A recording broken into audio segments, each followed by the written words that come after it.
नमस्कार, मी प्राध्यापक डॉक्टर सुनील भोईटे।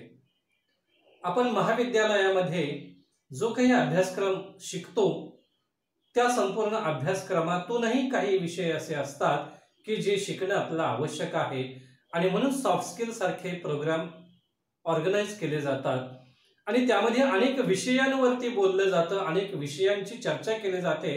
त्यापैकीच निर्णय प्रक्रिया हा एक विषय मी आज आपणासमोर मांडत आहे। सकाळी उठल्यापासून रात्री झोपेपर्यंत आपण कायमच विचार करत असतो आणि या विचारातूनच अनेक निर्णय आपण घेत असतो। आयुष्याच्या प्रत्येक टप्प्यावरती आपला निर्णय घ्यावा लागतो आणि म्हणून ती निर्णय प्रक्रिया कशी आहे ते आपण आता समजून घेऊया। विद्यार्थी मित्र हो, येथे डिसिजन प्रोसिजर म्हणजेच निर्णय प्रक्रिया या संकल्पनेचा आपल्याला विचार करायचा आहे। या संकल्पनेचा विचार करीत असताना तर्कशास्त्र म्हणजेच लॉजिक या गोष्टीचा थोडासा इथं आढावा घेणं आवश्यक आहे। तर्कशास्त्रामध्ये विचार हा महत्त्वाचा घटक आहे आणि म्हणून logic is science of thought असं म्हटलं जातं, कारण विचाराशिवाय आपला कोणताही निर्णय घेता येत नाही। म्हणजेच निर्णय प्रक्रियेतला सर्वात महत्त्वाचा घटक म्हणून आपण विचाराकडे पाहतो। मग या विचाराची निर्मिती कशी होते, कुठून होते, तर त्याचं मूळ हे तर्कशास्त्रात सापडतं आणि म्हणून तर्कशास्त्राचा आपण इथे विचार करणार आहोत। विवेकानंद हे सर्वांना आपला माहीत आहेत आणि विवेकानंदांचे विचार देखील आपल्याला नक्कीच विचार प्रवृत्त करतात आणि म्हणून त्यांचा एक विचार इथे आपण पाहणार आहोत। तो विचार आहे लाईफ इज एक्सपान्शन आणि डेथ इज कॉन्ट्रॅक्शन, असं स्वामी विवेकानंद म्हणतात। जीवन म्हणजे प्रसरणशीलता असते तर मृत्यू हा आकुंचनक्षम असतो। म्हणजे आयुष्यामध्ये आपण नेहमीच अनेक गोष्टी शिकत असतो आणि त्यानिमित्तानं आपण अनेक गोष्टी आपल्या आयुष्याशी संबंधित करत असतो, त्या आपल्या आयुष्यामध्ये आपण भर घालीत असतो। मृत्यू याचा अर्थ इथे दिलेल्यानुसार की प्रसरणशीलता नसणे म्हणजे आकुंचन पावणे असणे, म्हणजे स्वतःचा विचार फक्त करणे, दुसऱ्यांचा विचार न करणे, मला आणखी काही मिळवायचं नाही, मी आता सुखी समाधानी आहे एवढंच म्हणणं म्हणजे खऱ्या अर्थानं मृत्यू आहे, असा एक थोडक्यात अर्थ त्याचा इथे विवेकानंदांच्या या कोटेशनवर आपल्याला देता येईल। त्यानंतर पुढे आपण जाऊया। हे जे चित्र समोर आपल्याला दिसतंय ते सॉक्रेटिसचं चित्र आहे। सॉक्रेटिस हा तत्वचिंतक होता आणि ग्रीसमध्ये अथेन्स या शहरामध्ये त्याने तत्वचिंतनाची मुहूर्तमेढ रोवली। पाश्चात्य तत्वज्ञानाचा जनक म्हणून सॉक्रेटिसकडे पाहिलं जातं। त्याचे तत्वचिंतनातील काही विचार आपला आज नक्कीच मार्गदर्शक ठरतात। एक विचार आपण इथे त्यांचा पाहूया। सॉक्रेटिस हा जो फिलॉसॉफर होता त्याच्याकडे एक दिवस एक मनुष्य येतो आणि तो त्याला एका त्याच्या मित्राबद्दल सांगण्याचा प्रयत्न करतो। तो म्हणतो की I want to talk something about your friend, मला तुझ्या मित्राबद्दल काहीतरी सांगायचं आहे। त्यावेळेस सॉक्रेटिस म्हणतात काय हरकत नाही, मात्र तू अगोदर मला माझ्या 3 प्रश्नांची उत्तरं दिली पाहिजेत। पहिला प्रश्न सॉक्रेटिस विचारतात, first question, is the news is true? तो समोरचा व्यक्ती म्हणतो I am not sure, I heard from outside, he replied. त्यानंतर दुसरा प्रश्न विचारतो, इज द न्यूज गुड? समोरच्याकडून येणारं उत्तर असतं नाही। पुढचा प्रश्न विचारतो, is the news is useful to me? पुढचा उत्तर देतो समोरचा नाही असंच। मग सॉक्रेटिस म्हणतात की जर ही न्यूज किंवा तू जे काही सांगणार आहे ते खरंही नाही, चांगलंही नाही आणि माझ्यासाठी उपयुक्त देखील नाही, तर I do not want to hear it, मला हे ऐकायचं नाही। मित्रांनो, आज आपण अशाच अनेक गोष्टींच्या मागे असतो की ज्यामध्ये आपण आपला वेळ वाया घालवत असतो। नको त्या गोष्टींमध्ये आपण वेळ वाया घालवण्यामुळं सर्जनशील अनेक गोष्टी करायच्या आपल्या राहून जातात आणि म्हणून वेळ कुठेही वाया न घालवता वेळेचा सदुपयोग करणं हे आज काळाची गरज आहे असं आपल्याला म्हणता येतं। त्यानंतर बघा, कधी कधी आपली अशी परिस्थिती होते की एखाद्या ठिकाणी आपल्याला जायचं आहे आणि मग अनेक पर्याय जर आपल्यासमोर असतील तर नक्की मी काय करू असा प्रश्न आपल्याला पडतो। व्हॉट टू डू अशी परिस्थिती आपल्यासमोर निर्माण होते आणि मग आपण काय करावं हे सुचत नाही. पुढे जाऊन आपण थोडंसं भारतीय संस्कृतीकडे वळूया की ज्याच्यातून आपल्याला निर्णय प्रक्रियेतून काही निर्णय आपला घेण्यासाठी आपण कसे तयार होऊ शकू याचा एक विचार आपल्या या काही गोष्टीतून दिसणार आहे. आपली एक संस्कृती आहे, संस्कृतीच्या जोडीनं आपण त्याला काही शब्द आणखी त्याच्या संबंधी जो वापरतो, प्रकृती आणि विकृती. ह्या 3 वेगवेगळ्या गोष्टी आहेत, वेगवेगळ्या संकल्पना आहेत, पण त्या आपल्या आयुष्याशी कशा संबंधित आहेत याचा विचार आपण इथे करूयात. प्रकृती काय म्हणते तर you are eating food as well as providing it to the needy person. म्हणजे तुमच्याकडे अन्न आहे आणि हे अन्न तुम्ही खात असता आणि खात असताना ते आपण इतरांना देखील देतो, तर ही प्रकृती असते. हा स्वभाव धर्म आहे आणि म्हणून त्याला आपण प्रकृती म्हणतो. आता इथे तुम्ही अन्न खात असताना तुम्ही आनंदीही नाही आणि दुःखीही नाही असा एक इथे सिम्बॉल आपल्याला दिसतोय. तर जेव्हा तुम्ही तुमचं अन्न दुसऱ्याला त्यातला काही भाग देता तेव्हा समोरचा व्यक्ती मात्र आनंदी असतो. म्हणजे गरजवंताची गरज आपण जर भागवली तर तो निश्चितच आनंदी होणार आहे. आपल्या चेहऱ्यावरती दुःख किंवा आनंद यापैकी काही नसलं तरी मात्र समोरच्याच्या चेहऱ्यावरती आनंदच असल्याचं दिसतं आणि ही एक प्रवृत्ती आहे आणि ही प्रवृत्ती प्रकृती या नावाची दिसते. पुढे विकृती की जेव्हा तुम्ही खात असता समोर गरजवंत आहे, भुकेलेला व्यक्ती आहे, पण तुम्ही त्याला तुमचं अन्न देत नाही, अशा वेळेस तुमचे जे एक्सप्रेशन्स असतात ते एक्सप्रेशन्स आनंदी स्वरूपाचे असतात. काही लोक अशा प्रकारचेही असतात की जे दुसऱ्याला काही न देता त्याच्यात आनंद मानणारे असतात. म्हणजे मी खात आहे आणि मी आनंदी आहे का, कारण मीच फक्त खातोय आणि मी गरजवंताला देत नाही म्हणून मी आनंदी आहे. मात्र गरजवंत दुःखी असल्याचं दिसतं कारण तो भुकेलेला असतो, समोरचा व्यक्ती त्याला मदत करत नसतो. म्हणून ही देखील प्रवृत्ती आपल्याला दिसते आणि ती प्रवृत्ती म्हणजेच विकृती असते. त्यानंतर या दोघांच्या पुढे जाऊन एक गोष्ट आपल्याला पाहिजे आणि ती आहे संस्कृती. संस्कृतीमध्ये काय होतं तर आपण खात असतो आणि आपण खात असताना कधी कधी आपण असाही विचार करतो की काही हरकत नाही, मी उपाशी राहिलो तरी चालेल पण समोरच्याला मी देईन आणि देतो देखील. कधी काळी आपण काही आपला भूक लागली असली तरी स्वतः न खाता आपण दुसऱ्यासाठी देत असतो आणि त्यावेळेस आपली जी परिस्थिती असते ती परिस्थिती आपल्या इथे दिसते आणि ती परिस्थिती आनंदी स्वरूपाची असते. म्हणजे त्यावेळेस मी आनंदी असतो कारण मी भुकेलेला जरी असलो तरी मी गरजवंताची मदत केली म्हणून मी आनंदी आहे. आणि दुसरीकडे गरजवंत देखील आनंदी असतो कारण त्याची गरज भागलेली असते. या परिस्थितीमध्ये बघा की दोघेही व्यक्ती आनंदी आहेत, देणारा आणि घेणारा दोघेही आनंदी असल्याचे इथे सिम्बॉल दिसतात आणि म्हणून त्याला आपण संस्कृती म्हणतो. मित्रांनो, या 3ही स्टेपमध्ये आपण कुठे आहोत, या 3ही स्टेजमध्ये आपण कुठे आहोत याचा विचार करायचा आहे. आपण प्रकृतीत आहोत, विकृतीत आहोत की संस्कृतीत आहोत याचा विचार करायचा आहे. संस्कृतीत जर आपण नसू तर आपण संस्कृतीत येण्यासाठीचा प्रयत्न आपला करायचा आहे. विकृतीमध्ये असो तर ती टाळण्याचा प्रयत्न आपला करायचा आहे आणि हे सगळं करायचं आहे आपल्याला ते आपल्या निर्णय प्रक्रियेतून करायचं आहे. आपण निर्णय घ्यायचा आहे की मी कसा असलो पाहिजे, काय असलो पाहिजे. त्यानंतर ह्या सगळ्या गोष्टीचा विचार करून आपण तिसऱ्या या स्टेजमध्ये आलो की सगळेजण आनंदी होतात आणि म्हणून या ठिकाणी आपला आनंदाच्या या संकल्पना किंवा आनंदाची ही चित्र आपल्या इथे दिसतात. त्यानंतर पुढे आपण जाऊया डायलेक्टिकल मेथड ज्याला म्हटलं जातं, म्हणजेच द्वंद्व विकास असं म्हटलं जातं. निर्णय घेण्यासाठी आपल्याला काही तांत्रिक गोष्टीतून पुढे जावं लागतं. मग ही डायलेक्टिकल मेथड कशी आहे तर एखादं योग्य असं उत्तर शोधण्यासाठी, योग्य हा पर्याय निवडण्यासाठी आपल्याला गरज असते डायलेक्टिकल मेथडची. थेसिस, अँटिथेसिस अँड सिंथेसिस असं म्हटलं जातं. थेसिस म्हणजे वाद, अँटिथेसिस म्हणजे प्रतिवाद आणि सिंथेसिस याचा अर्थ समन्वय. कधी कधी आपल्यासमोर 2 टोकाच्या भूमिका असतात, हे करा किंवा नका करू अशा प्रकारची गोष्ट असते आणि मग तिथं आपल्याला लक्षात येतं की त्याच्यातून आपल्याला सुवर्ण मध्य काढायचं आहे.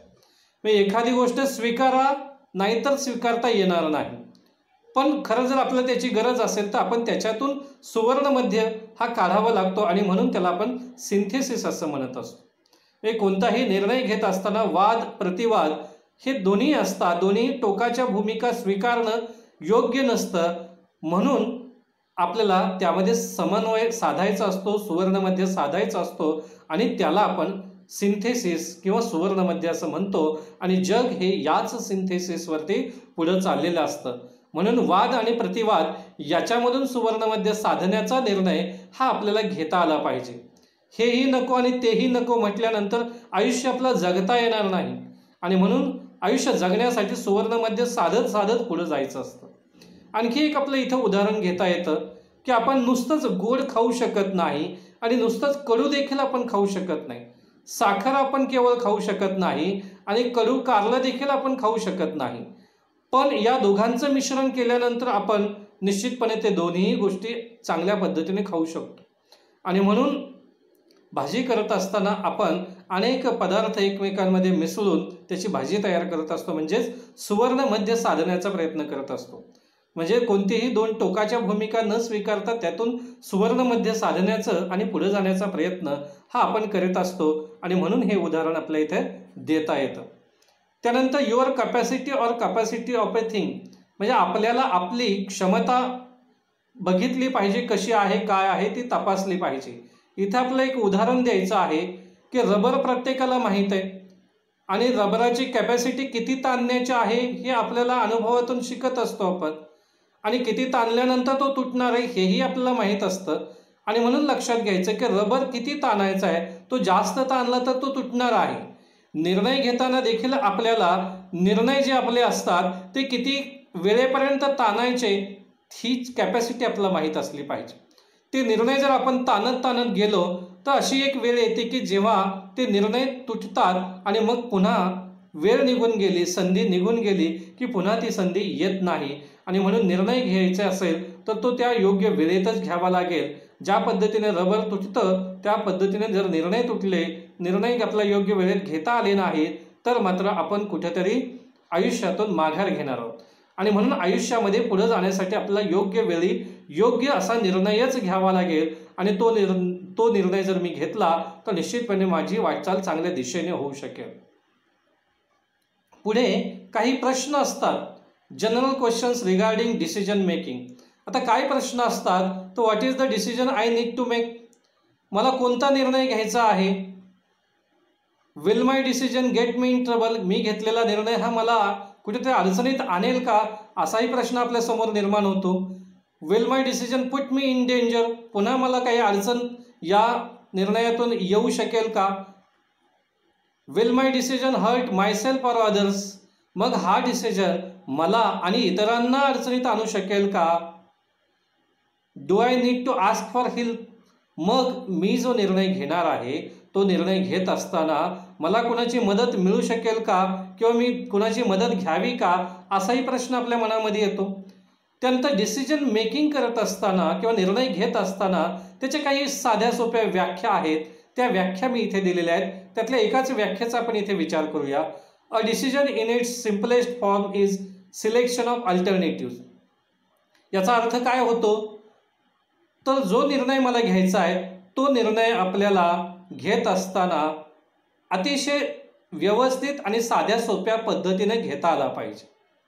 अनेक प्रकारचे अल्टरनेटिव्ज आपल्यासमोर असतात. अल्टरनेटिव्ज म्हणजेच पर्याय. जेव्हा आपल्यासमोर अनेक पर्याय असतात तेव्हा या पर्यायांपैकी योग्य पर्याय निवडून मला एकच पर्याय की जो माझ्या निर्णयासाठी आवश्यक आहे तो पर्याय मी निवडायचा आहे. मग अनेक पर्यायातून एक पर्याय निवडत असताना आपला कस लागतो आणि म्हणून त्यासाठी आपल्याला निर्णय घेण्यासाठी आपली पूर्वतयारी असावी लागते. लक्षात घ्या, आज आपल्या समोर ज्या काही अडचणी येतात ते आपण निर्णय कधीही यापूर्वी न घेतल्यामुळे येत असतात. 10वी नंतर करायचं काय, 12वी नंतर करायचं काय, BA झाल्यानंतर BCom BSc किंवा पोस्ट ग्रॅज्युएट झाल्यानंतर मी आता काय करायचं, हा प्रश्न जेव्हा आपण दुसऱ्याला विचारतो तेव्हा लक्षात घ्या की अशा प्रकारचे प्रश्न आपल्याला का पडतात, कारण लहानपणापासून आपल्याला निर्णय घेण्याची सवय नव्हती किंवा तशी सवय आपल्याला लावली गेली नव्हती.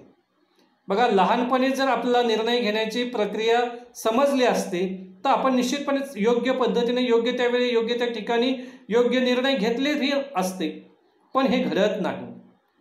लहानपणी आपण एखाद्या लहान मुलाला त्या मुलाला जर आपण काही अल्टरनेटिव्ह दिले, बाहेर बाजारात जात असताना गार्डनमध्ये जात असताना त्या मुलाच्या समोर 4 ड्रेस ठेवले आणि या 4 ड्रेसपैकी तू कोणता घालायचा हे तुझं तू ठरव, असं जर त्या लहान मुलाला म्हटलं तर ते लहान मूल नक्कीच विचार करेल आणि 4 पैकी 1 ड्रेस ते नक्की निवडेल. मात्र त्याला निवडण्याचं स्वातंत्र्य हे आपल्याला देता आलं पाहिजे. ते स्वातंत्र्य जर त्याला त्या वेळेस दिलं तर तो नक्कीच भविष्यामध्ये 10वी नंतर काय करू, 12वी नंतर काय करू, BA नंतर BCom BSc नंतर मी काय करू असे प्रश्न विचारणार नाही. आणि म्हणून त्यासाठी त्याची निर्णय प्रक्रिया, त्याची निर्णय क्षमता ही अधिक चांगल्या पद्धतीनं झाली पाहिजे आणि म्हणून त्यासाठी त्याने निर्णय घ्यायचा असतो.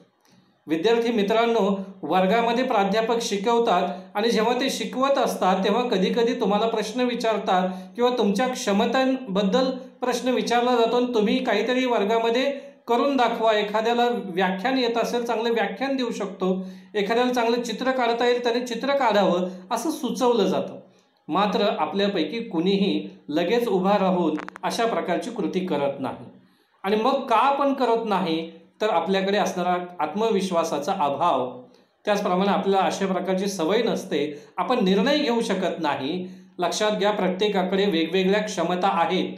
कुणी चांगला कवी असू शकतो, कुणी उत्तम वक्ता असू शकतो, कुणी चांगला चित्रकार असू शकतो, कुणी चांगला आर्टिस्ट असू शकतो, कुणी चांगला गायक असू शकतो, कुणी चांगलं वाद्य वाजवू शकतो. मात्र ह्या क्षमता आपण जर दाबून ठेवल्या, अशाच जर क्षमता आपल्या दाबून राहिल्या तर मात्र आपली एक दिवस अवस्था कुकरसारखी होऊ शकते. कुकरमध्ये आपण भात वरण भाजी वगैरे घालतो, तो तसाच गॅसवरती चालू राहतो, त्याला शिट्टीच झाली नाही, अर्धा तास 1 तास झाला आणि शेवटी अशी अवस्था येते कुकरची की त्याचा विस्फोट होतो आणि आतल्या अन्नधान्याचा काहीच उपयोग होत नाही. आतमध्ये जे शिजायला टाकले त्याचा काहीच उपयोग होत नाही. लक्षात घ्या विद्यार्थी मित्रांनो, अशा प्रकारची परिस्थिती आपली होऊ नये. आपल्या क्षमता जर आपण कायम दाबतच ठेवलं तर अशी एक वेळ येईल की ज्यावेळी आपल्या क्षमतांचं उद्रेक होईल आणि उद्रेक झाल्यानंतर लक्षात घ्या मनुष्य ॲबनॉर्मल होऊ शकतो. त्याला वेड्याच्या इस्पितळामध्ये दाखल करावं लागू शकतं. म्हणून ज्या ज्यावेळी संधी मिळेल त्या त्यावेळी निर्णय घ्यायचा आहे आणि निर्णय घेऊन आपल्या कलाकृती दाखवण्याचा प्रयत्न हा आपण करायचा आहे. विवेकानंद अमेरिकेत शिकागोमध्ये गेले, तिथे बोलायला उभा राहिले आणि खऱ्या अर्थाने ते जगाला कळाले. भारतीयांना तोपर्यंत विवेकानंद माहीत नव्हते. दक्षिण आफ्रिकेमध्ये गांधीजींना रेल्वेतून खाली फेकलं गेलं आणि ते जेव्हा खाली पडले तेव्हा ते एक सर्वसामान्य व्यक्ती म्हणून होते. पण जेव्हा ते पुन्हा उभे राहिले त्यांनी ठरवलं आता स्वतःसाठी जगायचं नाही तर समाजासाठी जगायचं आणि हे ठरवल्यानंतर ते संपूर्ण जगाचे झाले. लक्षात घ्या मित्रांनो, निर्णय हा त्या त्या वेळी योग्य वेळी घ्यावा लागतो. मग लोकमान्य टिळक असतील, बाबासाहेब आंबेडकर असतील, महात्मा फुले असतील, सावित्रीबाई फुले असतील, इतर सगळे समाज सुधारक आहेत की ज्यांनी योग्य वेळी निर्णय घेतला आणि म्हणून ते आज मोठे झाले. आपल्यालाही तसं करायचं आहे. आम्ही प्राध्यापक वर्गामध्ये येत असतो, तुम्हाला शिकवत असतो. हे 1 वे कम्युनिकेशन म्हणजे शिक्षण नव्हे, ते 2 वे कम्युनिकेशन असलं पाहिजे. दोघांमधला तो संवाद असला पाहिजे. तो संवाद जर दोघांमध्ये झाला तर खऱ्या अर्थाने शिक्षण पुढे सरकू शकेल, अन्यथा नाही. आणि म्हणून जिथं जिथं आपलं शक्य आहे तिथं तिथं आपण स्वतः व्यक्त झालं पाहिजे, तरच आपण पुढे जाऊ. इतिहासामध्ये प्रवाहाच्या विरोधी वाहत जाणारेच टिकून राहतात हे आजही आपण पाहतो. जे समाजसुधारक आहेत त्यांनी जे काही काम केलेलं आहे ते इतिहासामध्ये दखल घेण्यासारखं काम आहे. ते प्रवाहाच्या विरोधी वाहिले म्हणून त्यांना आज आपण आठवतो. जे प्रवाह बरोबर वाहत गेले त्यांना कोणीही आठवत नाही, त्यांचं काहीही महत्त्व नसतं. आपल्या आयुष्याचा जो ग्राफ आहे तो कायम उंच असला पाहिजे, हा प्रत्येकाने विचार केला पाहिजे, तसा तो सजवला पाहिजे आणि त्यासाठी योग्य वेळी योग्य ते निर्णय घेण्याची क्षमता आपल्याकडे असली पाहिजे. फक्त त्यासाठी आपला आत्मविश्वास जागृत ठेवायला हवा. पुढे आपण जाऊया कॅरेक्टरिस्टिक्स ऑफ डिसिजन मेकिंग. काय कॅरेक्टरिस्टिक्स असतील तर रॅशनॅलिटी. कोणताही निर्णय आपल्याला घ्यायचा असेल तर तो बुद्धीवरती आधारित घेतला पाहिजे. मनुष्याला बुद्धी दिलेली आहे, इतर प्राण्यांकडे ती बुद्धी नाही. मनुष्य विचार करतो कारण त्याच्याकडे बुद्धिमत्तेची क्षमता आहे आणि त्या क्षमतेनुसार तो निर्णय घेत असतो. म्हणून रॅशनॅलिटी ही देखील महत्त्वाचे, म्हणून ते आपण इथे पाहतो. त्यानंतर कमिटमेंट. घेतलेला निर्णय आपला व्यवस्थितपणे पूर्ण शेवटापर्यंत न्यायचा आहे, त्यासाठी आपल्याला कमिटमेंट करता आली पाहिजे किंवा त्या कमिटमेंटशी आपण बांधील असलो पाहिजे. कंटिन्युटी. घेतलेल्या निर्णयामध्ये आपल्याला पुढं जायचं आहे, तो निर्णय बदलायचा नाही, तो निर्णय थांबवायचा नाही. घेतलेल्या निर्णयानुसार आपल्याला कृती करायचे. इव्हॅल्युएशन. घेतलेला जो निर्णय आहे त्याचं मध्ये मध्ये आपलं इव्हॅल्युएशन परीक्षण करता आलं पाहिजे, ते करायचं आहे. घेतलेला निर्णय खरंच योग्य आहे का अयोग्य आहे. अयोग्य असेल तर त्याच्यामध्ये काही दुरुस्त्या करता येतील का, काही नवीन बदल करता येतील का. खरंच बिनकामाचा हा निर्णय असेल तर तो तिथं सोडून पुन्हा माघारी जाता येईल का, याचा विचार म्हणजे इव्हॅल्युएशन असणार आहे. त्यानंतर क्रिएशन ऑफ न्यू डिसिजन. एखादा निर्णय घेतल्यानंतर त्याच्यातून अनेक वेगवेगळे निर्णय घ्यावे लागतात. लॉकडाऊनचा निर्णय घेतल्यानंतर त्याच्यातून अनेक पुढे निर्णय येत गेले. पहिला लॉकडाऊन, त्यानंतर दुसरा लॉकडाऊनचा निर्णय, त्यानंतर तिसरा लॉकडाऊनचा निर्णय, त्यानंतर green zone, red zone, orange zone असे एक निर्णय घेतले गेले. मग रेड झोनमध्ये कोणती कामं करायचे, कोणती सूट द्यायची, रेड झोनमध्ये असेल, ग्रीन झोनमध्ये असेल किंवा ऑरेंज झोनमध्ये असेल, कोणती सूट कुठं द्यायची याचे तात्कालिक निर्णय हे त्या वेळेस घ्यावे लागतात. म्हणजे एक निर्णय घेतल्यानंतर त्याच्यातून अनेक निर्णय हे तयार होत असतात. ते निर्णय आपल्या या पद्धतीने घ्यावे लागतात. त्यानंतर टाईप्स ऑफ डिसिजन्स. काही निर्णय हे वैयक्तिक असतात. आपले वैयक्तिक निर्णय हे आपण घेत असतो. म्हणजे काय करायचं आहे, कोणत्या 10वी नंतर कोणत्या साईडला जायचं आहे, आर्ट्सला, कॉमर्सला, सायन्सला की आणखी कुठे जायचं आहे, हा वैयक्तिक निर्णय हा आपण घेत असतो, प्रत्येक व्यक्ती घेत असते. काही ग्रुप डिसिजन असतात, काही कमिटी डिसिजन्स असतात, काही ऑर्गनायझेशन डिसिजन्स असतात. आता हे डिसिजन, आता लॉकडाऊनचा निर्णय हा पंतप्रधानांनी वैयक्तिकरित्या जरी सांगितला असला तरी तो ग्रुप डिसिजन आहे. सर्व कॅबिनेटचा तो डिसिजन असणार, कमिटीचा किंवा एक संस्था म्हणून तो निर्णय घेतलेला आहे. भारत सरकार ही एक संस्था या दृष्टिकोनातून तो निर्णय घेतलेला आहे आणि म्हणून अशा प्रकारचे निर्णय हे सामूहिक निर्णय असतात. ते निर्णय सर्वांचा विचार करून घेतलेले असतात. त्यानंतर फॅक्टर्स अफेक्टिंग डिसिजन मेकिंग काय असतात असे, तर त्यामध्ये ऑब्जेक्टिव्ह ऑफ इंडिव्हिज्युअल, म्हणजे जो निर्णय घेणार आहे व्यक्ती त्याची उद्दिष्ट काय आहेत तो निर्णय घेण्याच्या बाबतीतली, हे महत्त्वाचं आहे. त्यानंतर मिसअंडरस्टँडिंग अबाउट प्रॉब्लेम. जो निर्णय घ्यायचा आहे, कशासाठी घ्यायचा आहे किंवा कोणती समस्या आहे, त्या समस्येला समजून घेऊन मग तो निर्णय घ्यायचा असतो. समस्या जर आपण चुकीच्या पद्धतीनं समजून घेतली तर आपण जो निर्णय घेणार आहोत तो निर्णय चुकण्याची दाट शक्यता असते. त्यानंतर इनसफिशियंट नॉलेज. जर अपूर्ण ज्ञान मला समस्येबद्दल असेल तर मी योग्य निर्णय घेऊ शकणार नाही. Time of decision. मला योग्य त्यावेळी निर्णय घेता आला पाहिजे. वेळ महत्त्वाची. वेळ निघून गेल्यानंतर निर्णय घेऊन उपयोग नाही. लक्षात घ्या, विवाहाचं देखील एक वय असतं आणि त्या वयामध्ये विवाह झाला तर ठीक आहे. म्हणजे आपण टाळत गेलो विवाह, 25व्या नको, 27व्या नको, 30व्या नको, 32व्या वर्षी देखील विवाह नको नको नको नको म्हणत जातो आणि पुढं अशी एक वेळ येते की पुन्हा विवाहाचा प्रस्ताव कोणी घेऊन येत नाही. लक्षात घ्या, वेळेत डिसिजन झाला पाहिजे.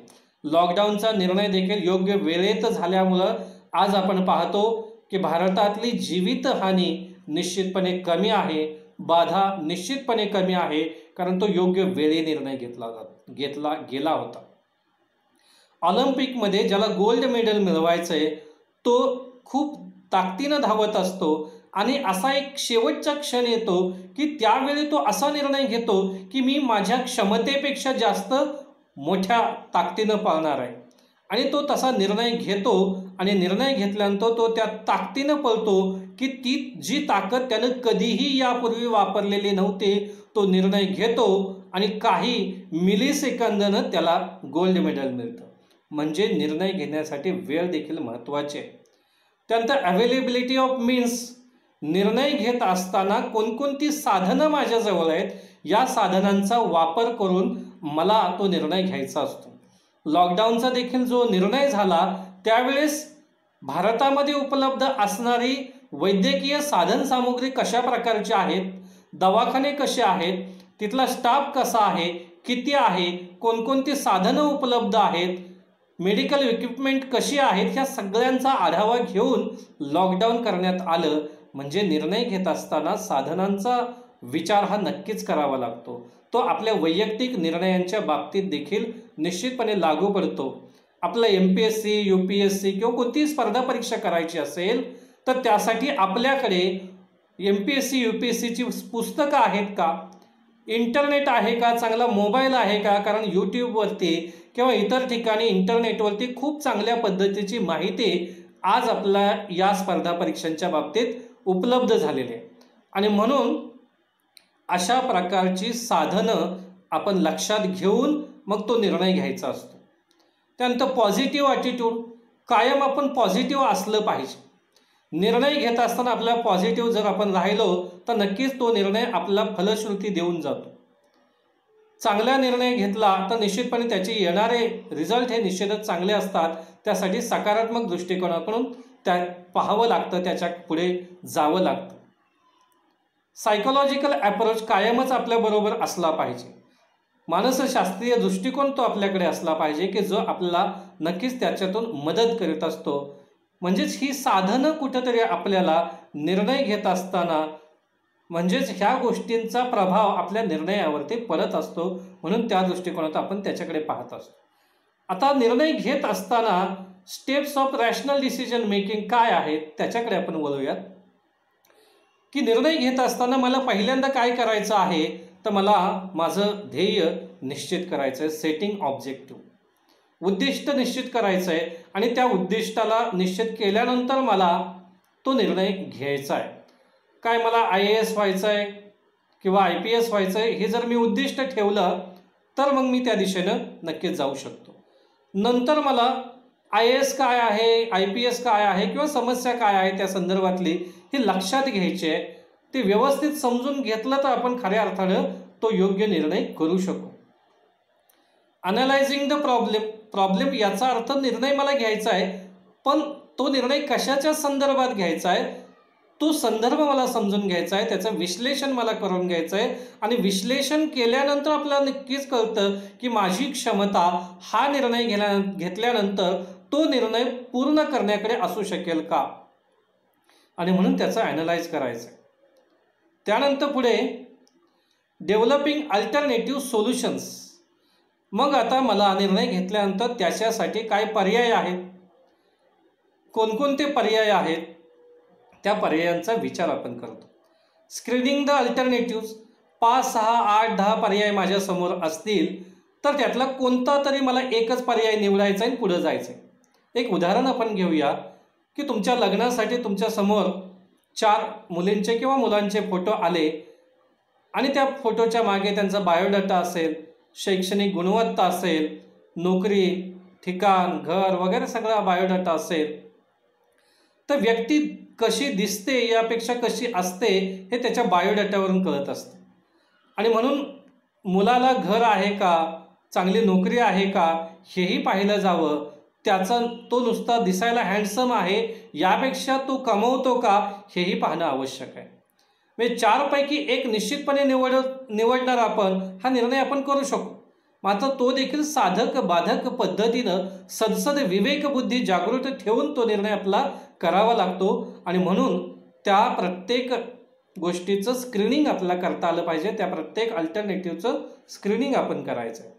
त्यानंतर सिलेक्शन ऑफ बेस्ट अल्टरनेटिव्ह, हे जे सगळे अल्टरनेटिव्ह दिलेले आहेत त्यातला उत्तमातील उत्तम अल्टरनेटिव्ह किंवा उत्तमातील उत्तम पर्याय कोणता याचा आपण जर निर्णय घेतला तर नक्कीच तो निर्णय आपला फलदायी ठरू शकतो. त्यानंतर इकॉनॉमी ऑफ एफर्ट्स, मी जो निर्णय घेतला आहे त्या निर्णयानंतर त्यातून आउटपुट काय मिळणार आहे, कसा मिळणार आहे, चांगला आउटपुट मिळणार आहे का, याचाही विचार जर आपण केला तर निश्चितपणे आपण त्या चांगल्या दिशेनं जाऊ शकतो. आणि म्हणून ते एफर्ट्स आपण घेतले पाहिजे. टायमिंग, मगाशी त्याचा उल्लेख झाला की योग्य वेळी योग्य निर्णय हा घ्यावा लागतो. एखाद्या सेकंदानं देखील आपलं आयुष्य वाढू शकतं किंवा संपूही शकतं. एखाद्या व्यक्तीचा एखाद्या सेकंदामुळं अपघात होण्याचं वाचतो, लक्षात घ्या. म्हणजे वेळेला अतिशय महत्त्व आहे. इम्प्लिमेंटिंग द डिसिजन, जो काही निर्णय घेतलेला आहे तो निर्णय मी आता इम्प्लिमेंट करायचा आहे, तो लागू करायचा आहे. तो लागू करण्यामध्ये मला केल्यानंतर मला पुढं जायचं आहे. ह्या सगळ्या स्टेप आपण पुढं घेत गेलो तर नक्कीच आपला निर्णय हा चांगल्या पद्धतीनं यशस्वी होऊ शकेल. कंट्रोल ऑफ डिसिजन, निर्णय घेतल्यानंतर त्या निर्णयावरती आपलं लक्ष असलं पाहिजे. तो कंट्रोल आपला करता आला पाहिजे. म्हणजे निर्णय घेतला आणि सोडून दिला, काय व्हायचं आहे ते होईल असं म्हणून चालणार नाही. लॉकडाऊनचा देखील जो निर्णय झाला त्या निर्णयामध्ये आपल्या लक्षात येत आहे की या निर्णयाचं कंट्रोलिंग देखील होत आहे. दररोजचे दररोज आकडे मिळवले जात आहेत. मृत्यूदर किती आहे, बरं होणाऱ्यांचा दर किती आहे, वृद्धी किती होते रुग्णांची, हे सगळं पाहिलं जातं आहे. त्याचं ॲनालिसिस होतं आहे आणि त्याच्यावरती कंट्रोल ठेवण्याचं काम करत आहे. कंटेनमेंट झोन केलेले आहे. म्हणजे हे कंट्रोलिंगचं काम होत आहे. हे अशा प्रकारे निर्णय घेत असताना सगळ्या स्टेप आपल्याला फॉलो कराव्या लागतात. तर या पद्धतीनं आपण जर गेलो तर निश्चितपणे आपली निर्णय क्षमता ही उत्तम होऊ शकेल. आणि म्हणून एकूणच आपल्याला लक्षात घ्यायचं आहे की मला माझा निर्णय घ्यायचा आहे आणि तो निर्णय घेण्यासाठी मला या संपूर्ण गोष्टीचा आढावा घेऊन मग निर्णय घ्यायचा. मित्रांनो, सॉक्रेटिसची एक कथा सांगतो आणि मग आपण या निर्णय प्रक्रियेला किंवा याच्या चर्चेला आपण विराम देणार आहोत. सॉक्रेटिसकडे त्याचे शिष्य जातात आणि विचारतात यश आणि अपयशातलं अंतर काय. त्यावेळेस सॉक्रेटिस सांगतात की यश आणि अपयश याच्यातलं जर तुम्हाला अंतर हवं असेल तर मी तुम्हाला सांगतो, पण उद्या सकाळी तुम्ही डोंगराच्या कडेला या, तिथे तुम्हाला सांगतो. सकाळी सर्व विद्यार्थी डोंगराच्या कडेला गेले आणि तिथे गेल्यानंतर म्हटले आम्हाला उत्तर सांगा. त्या डोंगराच्या कडेला एक मोठा दगड होता आणि तो दगड आपण सर्वांनी वरती घेऊन जायचा आहे असा आदेश सॉक्रेटिस विद्यार्थ्यांना देतात. ते विद्यार्थी किंवा शिष्य तो डोंगरावरती दगड घेऊन जाण्याचा प्रयत्न करतात. थोड्या वर अंतरावरती दगड घेऊन जातात, तो दगड पुन्हा खाली येतो. पुन्हा वरती घेऊन जातात, पुन्हा खाली येत असतो. आणि हे होत असताना एक गोष्ट घडते की काहींना मार लागतो, काही जण जखमी होतात, पण प्रयत्न कुणीही सोडत नाही. शेवटी अशी परिस्थिती येते की सर्वजण तो दगड घेऊन वर डोंगराच्या शिखरावरती जातात. डोंगरावरती गेल्यानंतर आता विचारतात आम्हाला उत्तर द्या. सॉक्रेटिस म्हणतात उत्तर नक्की देतो, पण एक काम राहिलेलं आहे की हा दगड जो तुम्ही इथं आणलेला आहे तो दगड आता आपल्याला खाली न्यायचा. आता शिष्य म्हटले की जर दगड वरतीच आणायचा होता किंवा खालीच जर न्यायचा होता तर वरती आणलाच कशाला. तर त्यावेळेस सॉक्रेटिसला आणखी एक शिष्य म्हणतो की सोपं आहे, काय हरकत नाही, खाली नेऊया दगड, की थोडासा धक्का दिला की दगड खाली जाईल आपोआप. त्यावेळेस सॉक्रेटिस उत्तर देतात की यश मिळवायचं असेल तर ज्या पद्धतीनं तुम्ही दगड वरती आणला, डोंगरावरती आणला, आणि त्यावेळेस तुम्हाला जे काही कष्ट पडले ते कष्ट म्हणजे यश असतं. यश मिळवण्यासाठी तुम्ही एवढं जर कष्ट घेतलं तर तुम्हाला यश नक्कीच मिळणार आहे. आयुष्यात प्रत्येकजण यश मिळवण्यासाठी प्रयत्न करत असतो आणि कधीतरी अशी एखादी वेळ येते की चुकून आपल्याकडून एखादी वाईट घटना घडते, एखादी वाईट गोष्ट घडते, एखादी चूक घडते आणि त्या चुकीमुळं आपण अयशस्वी ठरण्याची शक्यता असते. आणि म्हणून आयुष्यामध्ये यश मिळवण्यासाठी कठोर परिश्रम घ्यायचे आहेत, कोणतीही चूक होऊ द्यायची नाही, अन्यथा आयुष्यभर कमावलेलं चारित्र्य क्षणामध्ये निश्चितपणे जाऊ शकतं, अपयशी आपण होऊ शकतो. विद्यार्थी मित्रांनो, आपल्या सर्वांना यशस्वी व्हायचं आहे आणि यशस्वी होण्यासाठी आपापले प्राध्यापक नक्कीच आपल्याला मार्गदर्शन करत असतात. थोडक्यात ते आपल्याला येऊन प्रज्वलित करीत असतात. विद्यार्थी मित्रांनो, दिवाळीमध्ये एखादा फटाका आपण घेतो आणि त्याला वात लावतो आणि तो फुटतो. जोपर्यंत त्या फटाक्याला वात लावून तो फुटत नाही तोपर्यंत त्या फटाक्याला त्याची क्षमता माहीत नसते, पण जेव्हा तो फुटतो तेव्हा त्याला त्याची क्षमता कळते. विद्यार्थी मित्रांनो, तुमच्यामध्ये देखील अशा प्रकारचं एक पोटेन्शियल भरलेलं आहे, अशा क्षमता भरलेल्या आहेत आणि त्या क्षमता तुम्ही जर बाहेर काढल्या तर खऱ्या अर्थानं तुम्ही कोण आहात हे तुम्हाला कळेल आणि जगालाही कळेल. प्राध्यापक, सर्व प्राध्यापक असतील, शिक्षक असतील, हे वर्गामध्ये येऊन तुम्हाला याच अर्थाने, चांगल्या अर्थाने पेटवण्याचं काम करतात. आम्ही चांगल्या अर्थाने तुम्हाला आग लावण्याचं काम करतो. तुम्हाला तिथे पेटून उठण्याची गरज आहे, तुम्हाला इन्स्पिरेशन घेण्याची गरज आहे. आत्मविश्वास तो बाळगून आपण जर उठलात, आपल्याकडचं पोटेन्शियल बाहेर काढलं तर नक्कीच आपण यशस्वी होऊ शकणार आहे, निर्णय घेऊ शकणार आहे. आणि म्हणून या पद्धतीनं आपल्याला प्रत्येकाला पुढं जायचं असेल तर निर्णय योग्य वेळी, योग्य ठिकाणी, योग्य पद्धतीने घेता आला तर नक्कीच आपण भविष्यामध्ये यशस्वी होऊ शकू. याविषयी जर आपल्याला आणखी माहिती आपण घेऊ शकता, माझा यूट्यूब चॅनल आहे सुनील भोईटे लॉजिक, सर्च करा आणि त्यावरती आपल्याला आणखी नक्कीच माहिती मिळू शकेल. धन्यवाद.